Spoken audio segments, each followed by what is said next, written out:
Hello everybody and welcome back to the Fortress of Solitude. This week we're going to be checking out Adventures of Superman issue 5 by Tom Taylor and Clayton Henry. Jon Kent continues his investigation into Earth injustice, learning about the world's inciting incident with the Joker and how Superman killed the villain and became a dictator. Throughout Taylor's run, both with this book and the Son of Kal-El series before it, he's been taking Jon through a series of lessons and experiences related to both his parents, and this issue we got to see the fruits of that labor, as Jon puts his parents' investigative journalism natures to practice, and others even recognize that while he wears the symbol of the House of El, he more so embodies the ideals and values of Lois Lane, a woman who lived for the truth and justice. I've really enjoyed this particular development of Jon. He's not just a carbon copy of his father, and he's using both his parents' character traits to make his own unique take on what Superman can and should be. Clayton Henry's art continues to be a fantastic boon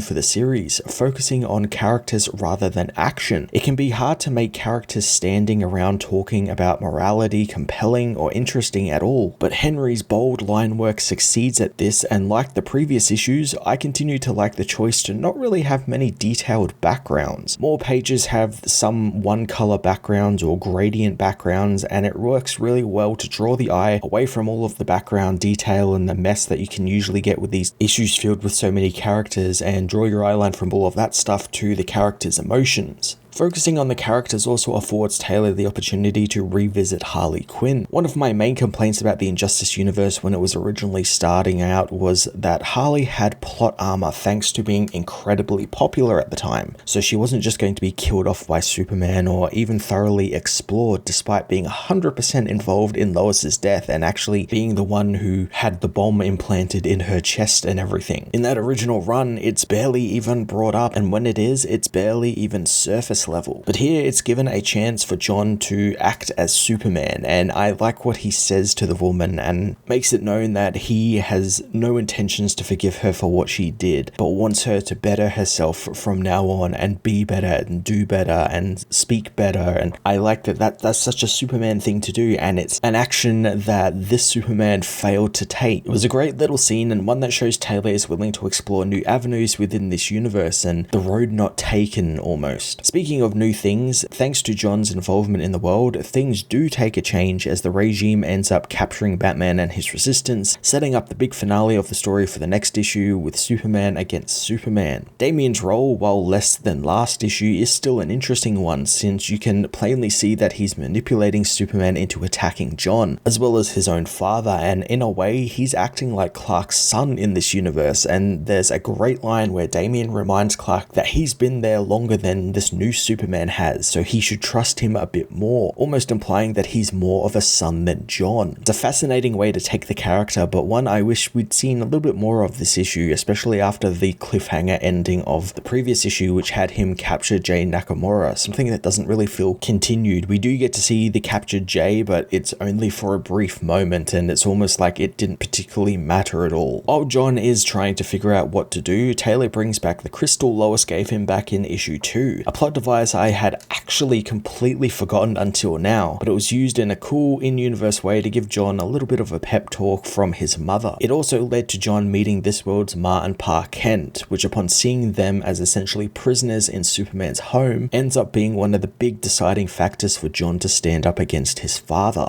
thus bringing together all of these big storylines for the big finale of the Injustice arc next issue. Taylor and Henry continue to weave some fantastic character-focused storylines within Adventures of Superman, exploring the Injustice universe in some ways that they couldn't when the original series was running, especially in relation to Harley Quinn. Enough was also changed that the outcome of this world could be changed forever, so I'm looking forward to seeing what comes next and what new life will be breathed into the Injustice universe. I'm going to give this issue a 9 out of 10, so check it out and let me know what you thought about it in the comments below. And if you want to stick around and check out a little bit more of my content, why not check out my reviews for Green Arrow's team up with the Legion of Superheroes over in Green Arrow issue 3, or Superman's battle with the Cyborg Superman and his army in Action Comics issue 1056.